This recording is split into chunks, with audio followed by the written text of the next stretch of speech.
कोकणातील प्रत्येक अपडेट जाणून घेण्यासाठी आजच माझे कोकणच्या सोशल मीडिया प्लॅटफॉर्मला लाईक, फॉलो आणि सबस्क्राईब करा। पोलादपूर शहराचे ग्रामदैवत आणि जागृत देवस्थान श्रीदेव काळभैरवनाथ जोगेश्वरी रवळनाथ यांचा जत्रोत्सव सोमवारी 30 मार्च रोजी मोठ्या उत्साहात साजरा केला जाणार आहे। शेकडो वर्षांची परंपरा आणि धार्मिक रूढी जपत हा जत्रोत्सव दरवर्षीप्रमाणे यंदाही भैरवनाथ नगर येथील सहाणेवर असंख्य भाविकांच्या उपस्थितीत पार पडणार आहे।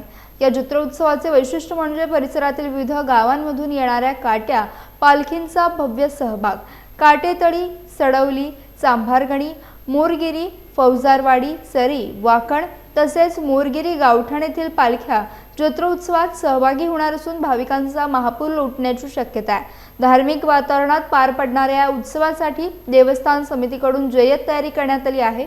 देवस्थान समितीचे अध्यक्ष बाबूराव महाडिक, उपाध्यक्ष ज्ञानदेव पार्टे, सचिव विजय पालकर, सहसचिव शंकर दरेकर, खजिनदार दिनेश पाटील आणि सर्व विश्वस्त यांच्या मार्गदर्शनाखाली नियोजन करण्यात आले आहे।